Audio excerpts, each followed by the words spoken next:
Bonjour et bienvenue à cette deuxième vidéo où j'espère traiter quelques aspects du baptême chrétien.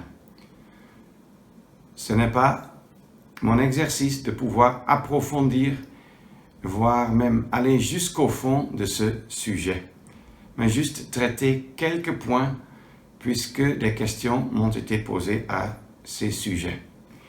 Comme déjà dit, c'est des questions qui m'ont été posées par des amis au Cameroun et dans quelques pays en Afrique, les mêmes sujets jouent un rôle.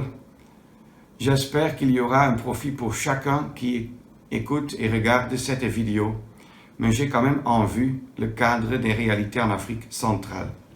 Ce sujet est un sujet sensible, vu les dissensions, les multiples idées qui circulent dans le christianisme. Et avec humilité et respect, je voudrais quand même traiter quelques questions, en priant le Seigneur que ce soit édifiant et une aide en particulier pour les nouveaux convertis. On a déjà vu que le baptême est un symbole extérieur. En fait, c'est l'un des deux symboles ou signes institués par le Seigneur pour notre dispensation. Bien sûr, comme on a déjà vu, le baptême a aussi une signification pour le royaume, en particulier donc pour Israël. C'est ainsi que le baptême du royaume a été pratiqué, appliqué par Jean-Baptiste, et le baptême du royaume jouera encore un rôle à l'avenir lié au millénium. Mais pour le moment, nous ne nous occupons pas de ce sujet. Nous nous occupons du baptême chrétien. Et ces deux symboles dont je faisais mention sont le baptême et la Sainte Seine. Le baptême est un acte personnel. Il n'est pas dit quelque part « soyez baptisés » pour encourager toute une foule à rapidement aller vers le baptême, mais plutôt à « repentez-vous ». Ensuite, Pierre, par exemple, en acte 2 dit « et soyez baptisés ». Je veux lire cela pour être encore plus précis. Parce que ça ne dit pas « soyez baptisés ». Voilà. Acte 2, 38. Et Pierre leur dit, repentez-vous et que chacun de vous soit baptisé au nom de Jésus-Christ en rémission des péchés. Que chacun de vous soit baptisé. Ça montre que c'est un acte personnel.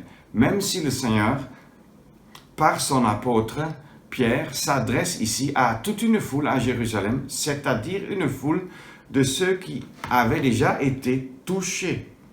Ils eurent le cœur saisi de compunction, leur cœur déchirèrent.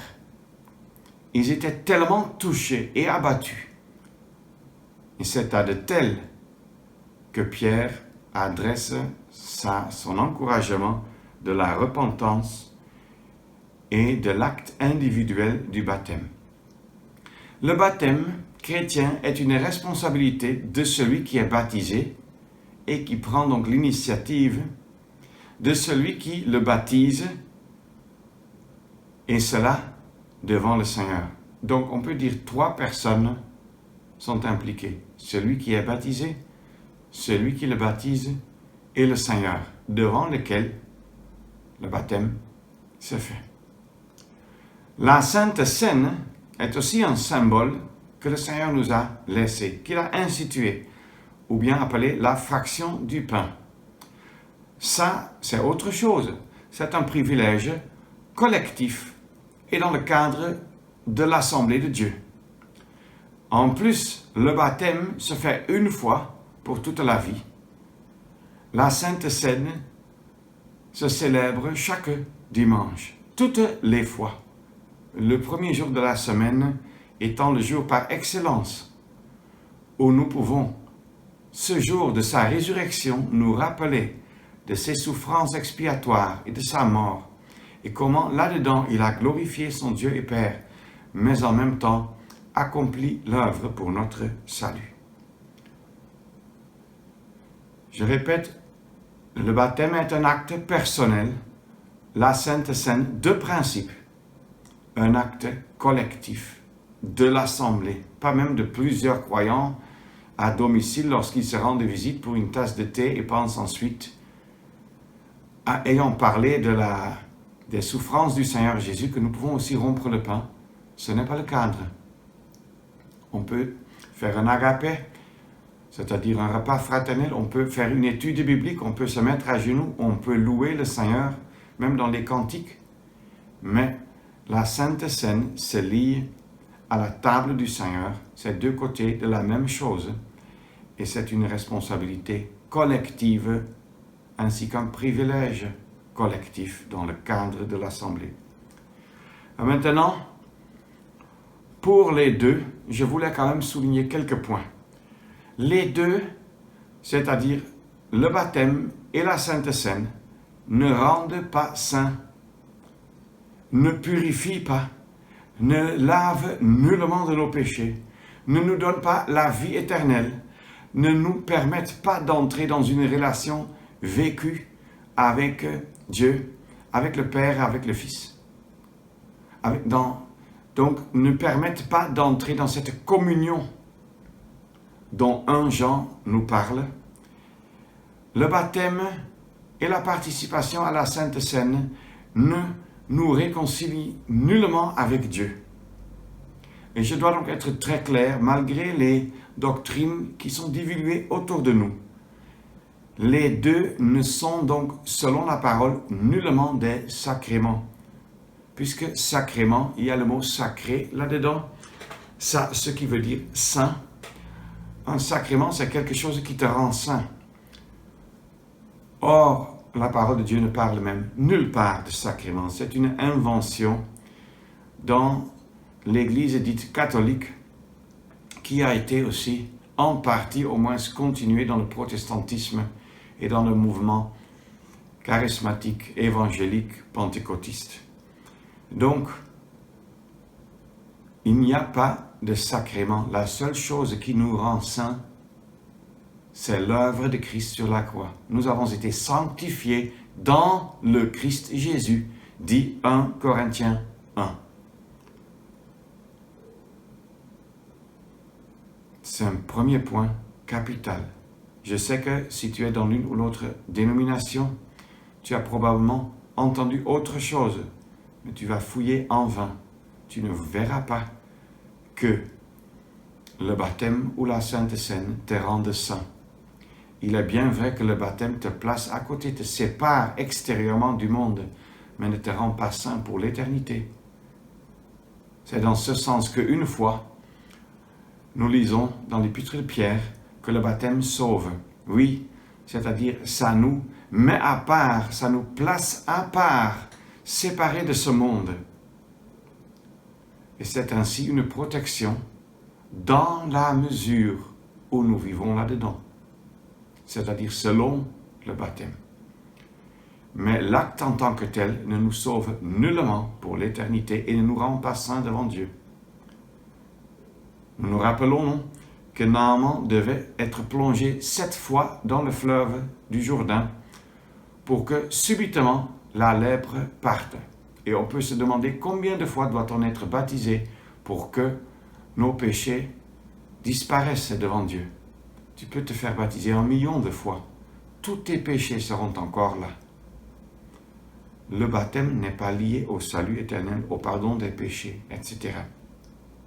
Mais je reviens maintenant sur les deux, c'est-à-dire le baptême et la Sainte Seine. Les deux choses sont des symboles, attention, de la mort. La Sainte Seine nous rappelle la mort de Christ. Faites ceci en mémoire de moi.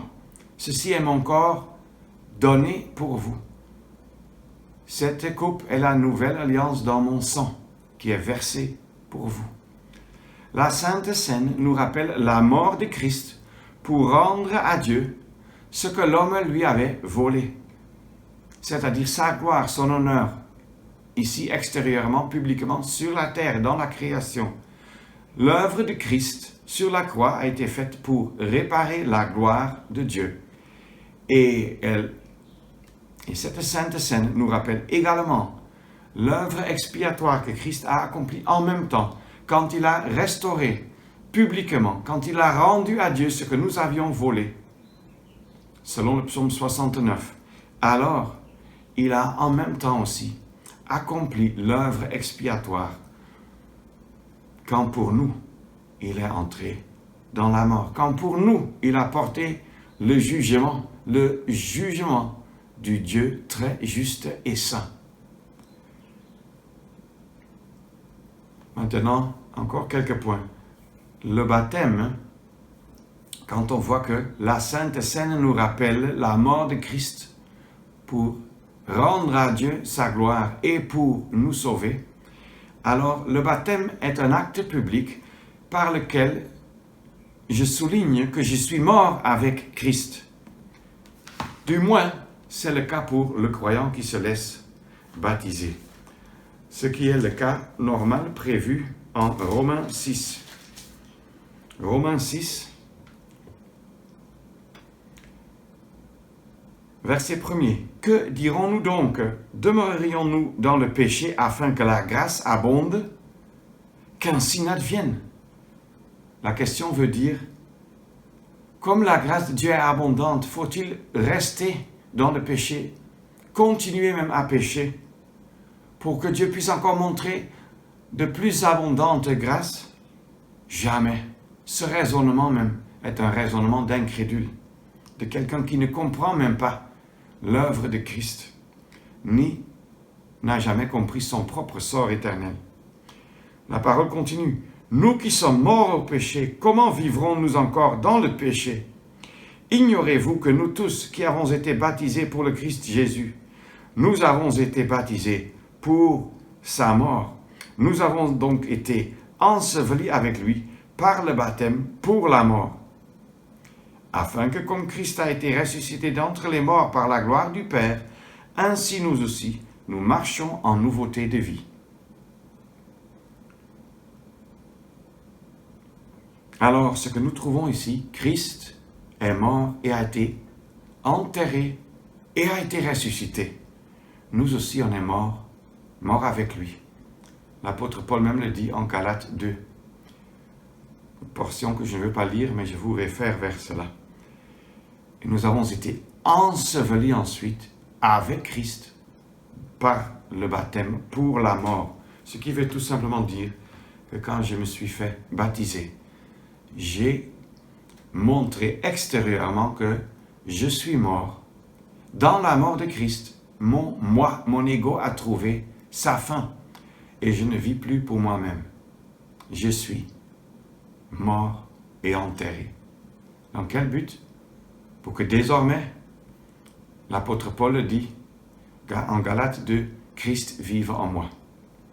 Il est évident que ce n'est pas à partir du moment que je suis baptisé que Christ vit en moi et que moi je suis mort, mais à partir du moment que je suis sauvé, converti, que je me suis repenti et j'ai accepté Christ. Néanmoins, le langage symbolique du baptême nous a enseigné quelques leçons dans ce domaine. Nous voyons donc, nous avons été ensevelis, enterrés, peut-on dire, avec Christ par le baptême pour la mort. Alors, il est donc évident, contrairement à des habitudes qui s'installent de plus en plus, que le baptême n'est nullement une fête, mais plutôt un enterrement. Or, on ne célèbre pas les enterrements, on y est avec deuil. Donc, on n'a pas besoin de célébrer le baptême de quelqu'un, de donner des cadeaux, comme ça se fait de plus en plus, au moins en Europe, parmi certains croyants, selon les dires autour de moi, de féliciter quelqu'un qui a été baptisé, etc. Bien qu'on soit reconnaissant et heureux, absolument, pour chacun qui vient par exemple du paganisme, qui n'a pas connu Christ auparavant et qui maintenant croit au Seigneur Jésus-Christ. Quelle joie de voir quelqu'un prendre position avec Christ ici, sur la terre. Quelle joie! Mais au lieu de féliciter la personne, nous ferions mieux de beaucoup prier pour un tel. Parce que quand déjà la persécution et la résistance et l'opposition ont commencé lorsqu'il s'est repenti. Parfois, la résistance de la parenté et de l'entourage et de tout le village même autour de lui, à cause du baptême, peut encore devenir plus féroce, peut-on dire. Prions davantage pour de tels, parce qu'ils viennent d'entrer dans le combat pour Christ, étant sortis du paganisme, de l'islam ou autre. C'est pourquoi un évangéliste, il y a des années aux Pays-Bas, lorsqu'il baptisait quelqu'un et que cette personne sortait des eaux, il disait « Mon frère, ma sœur, bienvenue dans le combat », parce que là, on a pris position avec Christ. Juste encore quelques points pratiques liés aussi à des questions qui m'ont été posées. Nous voyons donc que le baptême est un acte individuel, une responsabilité de celui qui est baptisé, de celui qui baptise, et ça devant la face du Seigneur. Le baptême n'est donc certainement pas la responsabilité de l'assemblée ou église, ni même celle de la réunion d'administration dans un rassemblement local. J'ai vécu de tels cas où l'on discute du baptême de tel ou de tel parmi les frères, parmi des frères responsables, des frères conducteurs, des frères qui ont l'œuvre à cœur. Et lorsque, par exemple, il s'agit de quelqu'un dans un village à 20 km de l'assemblée la plus proche et que 2, 3, 4 frères se rendent souvent dans ce village pour l'œuvre de l'Évangile, il y a un aspect normal, c'est la concertation entre ceux qui sont impliqués. Mais il ne faut pas en faire une décision à prendre par les frères, voire même par l'assemblée.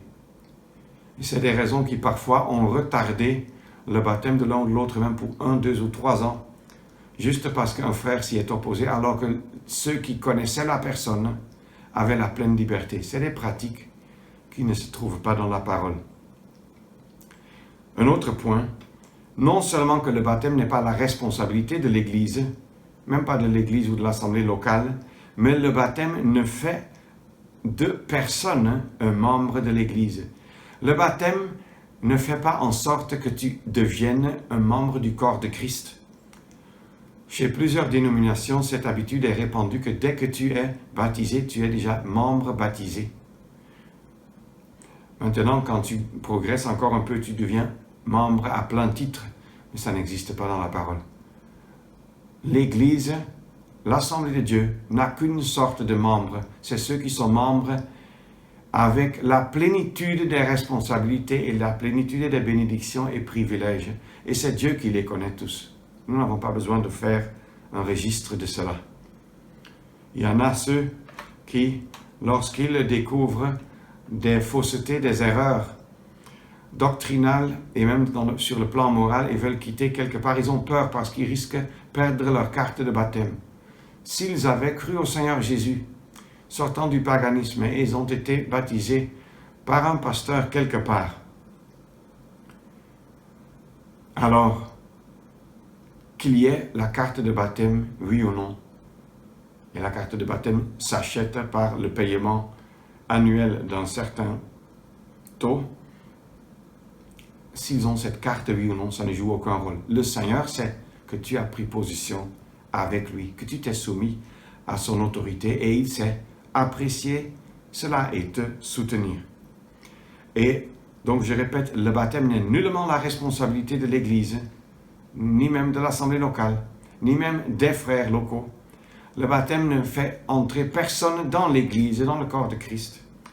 Et troisièmement, le baptême ne sauve nullement pour l'éternité, mais met quelqu'un à part pour Christ ici sur la terre.